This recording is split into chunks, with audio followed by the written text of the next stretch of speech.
Hello, everybody. This is Pascal from Neutrality Studies, and Hola a todos, soy Pascal de Neutrality Studies. Esta noche, estoy acompañado por el profesor Dr. Wolfgang Strick.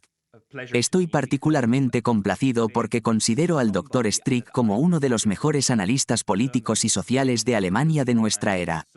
En el mundo académico, el profesor Strick es de la élite.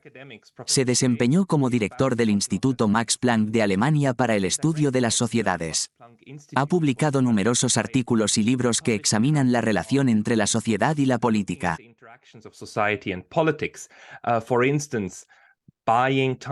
Por ejemplo, ha escrito Comprando tiempo, la crisis demorada del capitalismo democrático y ¿cómo terminará el capitalismo?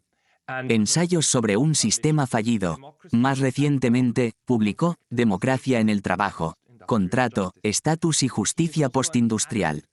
También es un fuerte crítico de la beligerancia europea y transatlántica. Hoy, queremos discutir la posición de Alemania en la guerra proxy en curso en Ucrania. Considero que este es el último ejemplo de estupidez europea. Sin embargo, quiero escuchar todos sus pensamientos. Entonces, profesor Strick, muchas gracias por acompañarme. Gracias por recibirme. Profesor Strick recientemente escribió un artículo para la revista austríaca Internacional. En este artículo, criticó fuertemente el nuevo concepto alemán de Zeitenwende. Este término fue introducido por su canciller Olaf Scholz. Lo describió como el fin de la coexistencia pacífica.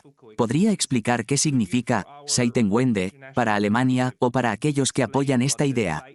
Además, ¿podría compartir sus críticas a este concepto con nuestra audiencia internacional?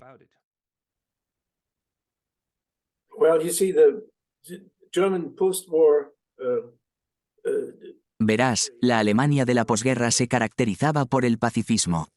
Existía una creencia común de que las guerras causan más daño que cualquier beneficio potencial. La necesidad primordial en la política y la política internacional era prevenir que las guerras volvieran a ocurrir entre países. Esta actitud fue muy influyente durante los tiempos de Willy Brandt e incluso Helmut Kohl. Sin embargo, este sentimiento pareció evaporarse rápidamente en los últimos años. Para sorpresa de muchos, Alemania se convirtió en un miembro activo de la Alianza Occidental en el conflicto de Ucrania en un año. Si quieres entender lo que está sucediendo en Alemania hoy, necesitas considerar este cambio significativo en la actitud hacia el ejército y la guerra. Este es el aspecto clave asociado con el Zeitenwende.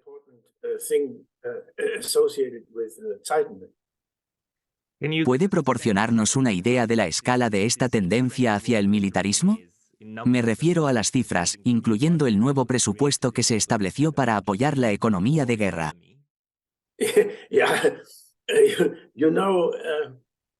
Sí, ya sabes, son muy buenos en esto, en esta cosa de los 100.000 millones.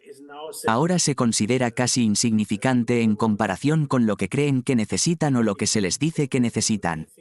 Entonces, ahora escuchamos que este presupuesto necesita triplicarse. Esto es aproximadamente 2/3 del presupuesto federal de un año.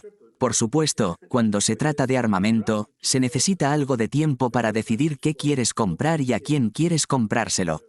Los ingenieros alemanes siempre quieren comprar el mejor equipo posible disponible. Entonces, este dinero apenas se ha gastado en este punto. Esto no es sorprendente porque parte de él se está utilizando para comprar, por ejemplo, 35 F-35 siglo. ¿Por qué 35? No lo sé. For example, 35 F-35s. Why 35? I don't know. The thing is called F-35. La aeronave es conocida como la F-35, que es el último bombardero de combate estadounidense. Podría estar disponible en aproximadamente 3 a 5 años, o posiblemente incluso más tiempo. Afirman que cuesta 8.000 millones de euros, pero en realidad, creo que el precio debería duplicarse. Alemania, durante un periodo significativo después de la guerra, no fue una potencia nuclear. Esto se debió a que a principios de la década de 1960, bajo una fuerte presión de los Estados Unidos, firmó el Tratado de No Proliferación Nuclear. A cambio, los Estados Unidos renunciaron a algunos de los poderes que había tenido desde 1945, desde la ocupación. Se entendía que los Estados Unidos usarían sus armas nucleares para defender a Alemania en caso de una guerra con lo que entonces era la Unión Soviética. After this, there was always the question whether the United States would use their nuclear arms to defend Germany. Para tranquilizar a los alemanes, aunque nunca estuvieron realmente tranquilos, la idea de que los estadounidenses sacrificarían, por ejemplo, la ciudad de Nueva York por Berlín era bastante extraña. Lo que se ofreció entonces, y lo que los alemanes estaban dispuestos a aceptar, fue la llamada participación nuclear de los alemanes. Esto esencialmente significaba que comprarían aviones estadounidenses, y los estadounidenses estacionarían sus bombas nucleares en suelo alemán. Luego instruirían a la Fuerza Aérea Alemana para transportar estas bombas a ubicaciones designadas por los Estados Unidos, solo por si acaso. Esto se conoce como tener una pequeña capacidad nuclear, pero de una manera muy limitada.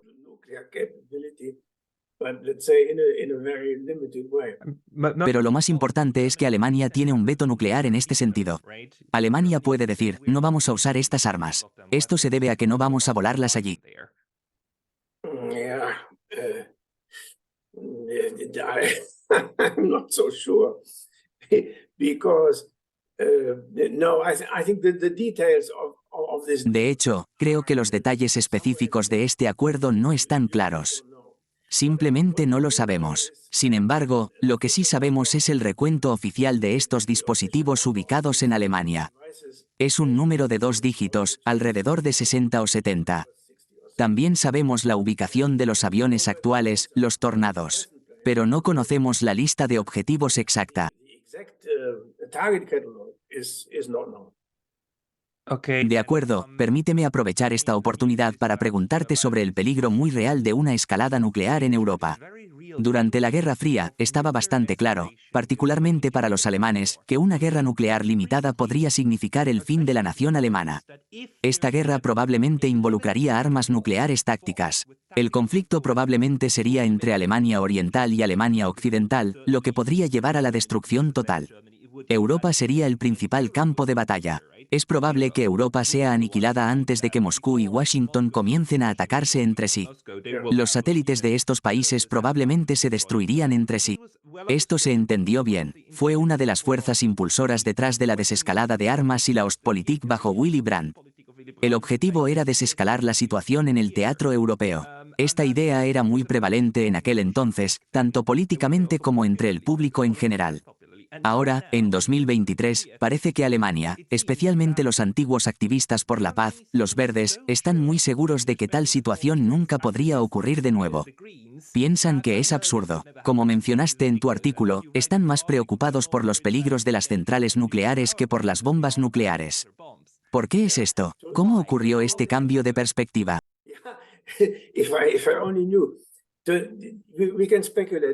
Sí, si tan solo supiera. Solo podemos especular al respecto. Tienes razón, mañana cerrarán las últimas centrales nucleares que quedan. Sin embargo, en Alemania, está completamente prohibido incluso discutir los efectos secundarios del uso de armas nucleares tácticas en la guerra de Ucrania. Todos aquí todavía están aterrados por Chernóbil, que está esencialmente en Ucrania. Si comenzaran a usar armas nucleares de campo de batalla, la lluvia radiactiva se extendería por toda Europa y no nos daríamos cuenta. Este tema nunca se discute. Además, si realmente te prepararas para tal evento, informarías al público sobre qué hacer si ocurre. Por ejemplo, podrías distribuir medicamentos o tabletas de yoduro. Pero nadie está discutiendo esto.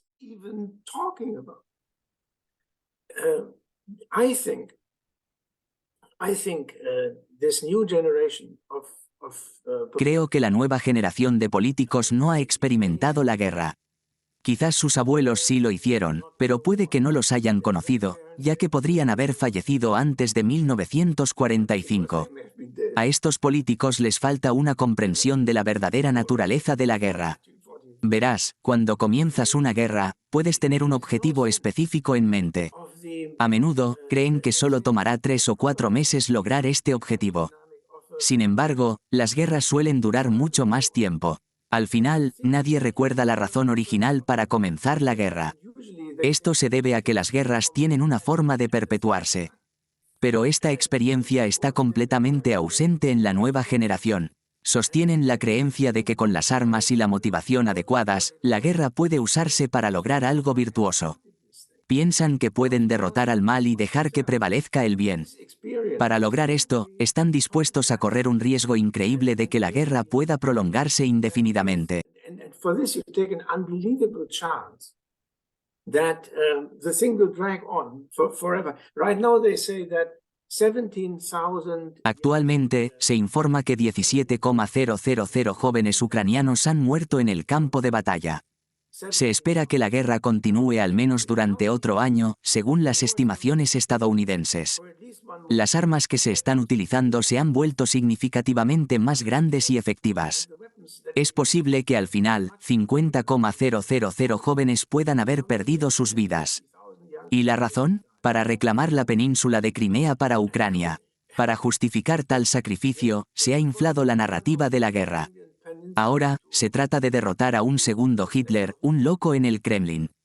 Se supone que este hombre quiere cometer un genocidio contra los ucranianos.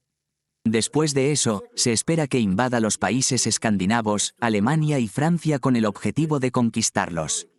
Estas son las historias que se están difundiendo. Es una locura.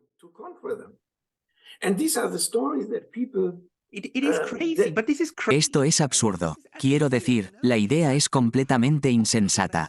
¿Cómo pueden creer esto tantas personas? Es totalmente ridículo. Muchos espectadores de este canal no son del colectivo occidental. Aquellos que lo son, han visto cosas increíblemente tontas. ¿Cómo podemos creer algo así? ¿O cómo puede una gran parte de nosotros creerlo? Las afirmaciones se vuelven cada vez más absurdas. Se espera que creamos que Rusia dispara a sus propias prisiones, destruye sus propios oleoductos. Esto es tan tonto. ¿Cómo puede ser posible esto?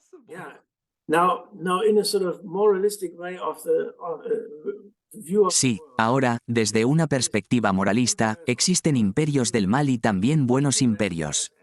Quieres estar del lado correcto. Lo más importante, creo que toda esta historia está completamente descontextualizada políticamente. Lo que la gente ve es a este hombre, Putin, marchando hacia Ucrania. Toda la historia detrás no solo es desconocida, sino que también se considera moralmente irrelevante. Además, si empiezas a discutirla, corres el riesgo de ser etiquetado por la corriente principal como un supuesto Putin-Versteher, alguien que intenta entender lo que Putin está haciendo.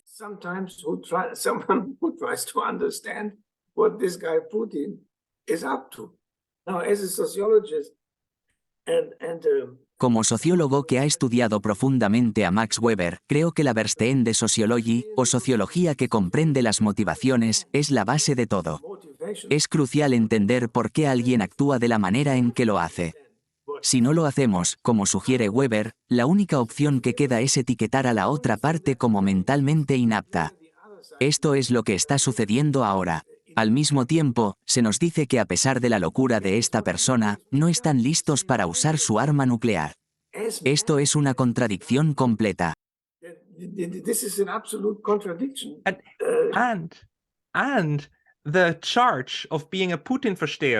La acusación de ser un Putin-Versteher, alguien que comprende y admira a Putin, a menudo proviene de individuos que afirman saber exactamente lo que Putin desea, que es la conquista y dominación total. Sin embargo, la doble moral y la inconsistencia en esta lógica me resultan evidentemente obvias, a otros y a ti también. Sin embargo, una parte significativa de la población no logra ver esto. ¿Puedes explicar por qué, desde una perspectiva sociológica, es posible crear una cortina de humo tan efectiva?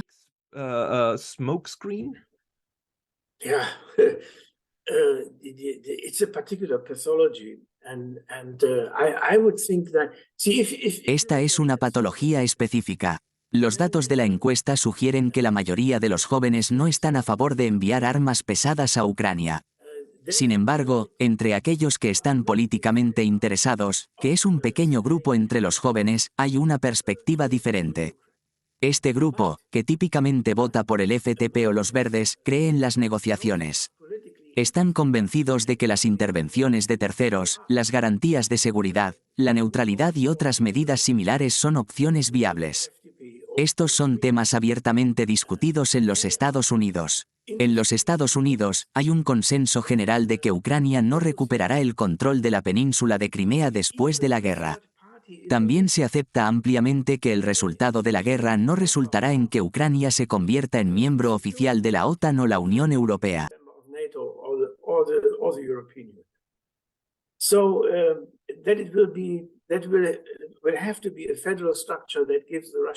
Entonces, debe existir una estructura federal que proporcione alguna forma de autonomía a las regiones de habla rusa. Esencialmente, esto es lo que probablemente girará la guerra. Sin embargo, nuestro ministro de Relaciones Exteriores piensa que el único objetivo moral de la guerra debería ser aprehender a Putin y llevarlo a La Haya. Cree que Putin debería enfrentar un juicio en la Corte Penal Internacional. Esta idea es completamente absurda. Incluso si consideras a Putin culpable, en mi opinión, también podrías llevar a George Bush Jr. a juicio. Ambos podrían ser acusados de violar el derecho internacional, en lo que a mí respecta.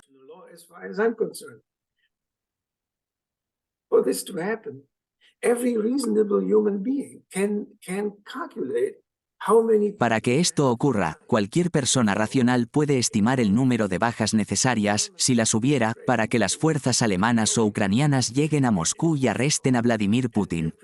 Esto requeriría la muerte de millones de personas. Por lo tanto, no es un objetivo sensato de esta guerra que Putin enfrente un juicio en un tribunal penal internacional. Del mismo modo, no es un objetivo factible de la política internacional que George Bush sea juzgado en el mismo tribunal. Bush engañó al Consejo de Seguridad al afirmar que había armas de destrucción masiva en Irak, un hecho que todos sabían que era falso. Se estima que el número de muertos en la guerra de Irak ronda entre 800,000 y 1 millón de personas. 1 million people dying in the Iraq war. Y Irak sigue en ruinas. Oh, yeah, Like, no, horrible, no. worse than before. No, La situación está empeorando. Predigo que el próximo año, cuando comience la campaña electoral estadounidense y América comience a centrarse en áreas donde tienen intereses significativos, como el Pacífico y China, es probable que se retiren y dejen a Ucrania y Europa gestionar por su cuenta. Dadas las circunstancias actuales, es probable que Alemania tome la delantera. Preveo que Estados Unidos se está preparando gradualmente para entregar el liderazgo militar de esta guerra por proxy a Alemania, bajo presión de países como Polonia y los estados bálticos. Francia parece estar simplemente observando. Si esta guerra termina de manera desastrosa, es probable que Alemania sea considerada responsable. Pueden culparla por no desplegar suficientes tropas, no proporcionar suficientes armas y no contribuir con suficientes fondos. Ya existe la idea de que Europa tendrá que financiar la reconstrucción de Ucrania. Como afirmó Frau von der Leyen, Ucrania será más hermosa que nunca después de la reconstrucción. said it will be more beautiful than ever afterwards. You imagine the cynicism. Sabes, no me importaría si Alemania y la Unión Europea gastaran cientos de miles de millones de euros para reconstruir Ucrania. Eso sería un buen uso de su dinero. De hecho, sería un uso hermoso. Les animo a hacerlo. El problema surge cuando estos fondos se utilizan para causar destrucción. Si el objetivo es dañar a más rusos porque existe la creencia de que los rusos necesitan morir, ahí es donde reside el problema. Este parece ser el pensamiento predominante en este momento. You first have to sort of help them to continue the war. Primero, necesitas ayudarles a continuar la guerra en lugar de buscar un acuerdo. Tomemos a Ucrania, por ejemplo. No estoy en contra de ayudar a un país, incluso con medios militares, si ha sido invadido por otro país. Esto siempre y cuando tengas cierta influencia sobre los objetivos de defensa.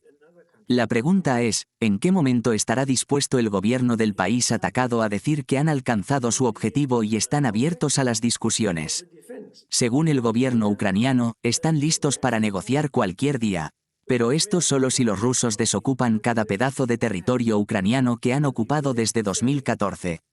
Solo entonces pueden comenzar las negociaciones. That means that's a recipe for unending continuation of the war. Now, if there was a reasonable prospect. Esto significa que esta es la fórmula para la continuación interminable de la guerra. Ahora, si hubiera una posibilidad razonable de que esta guerra pudiera ganarse y que pudieran lograr esta situación, entonces yo estaría a favor. Pero si creen que necesitan sacrificar a tantos jóvenes, su forma de vida y sus ciudades para este propósito, entonces no podría decirles que no lo hagan. Sin embargo, su gobierno parece estar dispuesto a hacer estos sacrificios por un objetivo completamente irrealista. Y luego se espera que les ayudemos en esto sin tener ninguna voz en la determinación del objetivo final de la guerra. What the final objective of that war is to. Yeah. Permíteme decirlo de esta manera. Hay un mecanismo psicológico en juego que me intriga. Tal vez tú tengas alguna idea al respecto. Es esta narrativa que a menudo escuchamos en Occidente, particularmente en Alemania, sobre cómo necesitamos ganar la guerra o brindar apoyo. Tu ministra de Exteriores, la señora Baerbock, incluso dijo, estamos en guerra. Utilizó esa frase exacta. Hay toda una psicología en torno a la idea de que debemos lograr esto. Pero, por supuesto, no somos nosotros los que estamos luchando. Son los jóvenes ucranianos quienes están matando a jóvenes rusos. Ellos son los que están muriendo. Mientras tanto, nosotros en Occidente usamos una retórica que nos hace sentir bien acerca de cuán virtuosos somos. Equiparamos la virtud con el envío de armas. El secretario general de la OTAN, Stoltenberg, incluso dijo, las armas son el camino hacia la paz. Esta afirmación es grotesca, pero tiene sentido para algunas personas.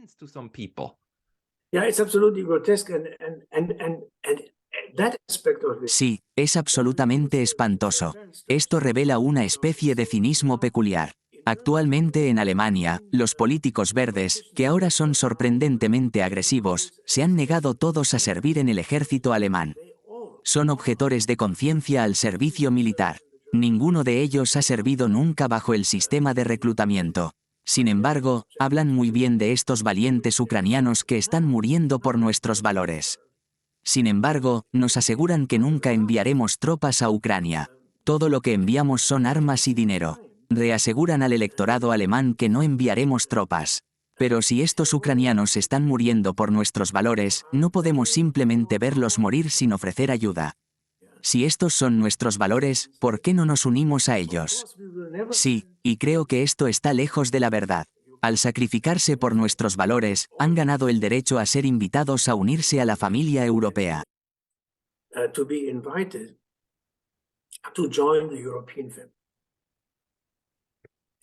Esto va a salir mal de manera dramática.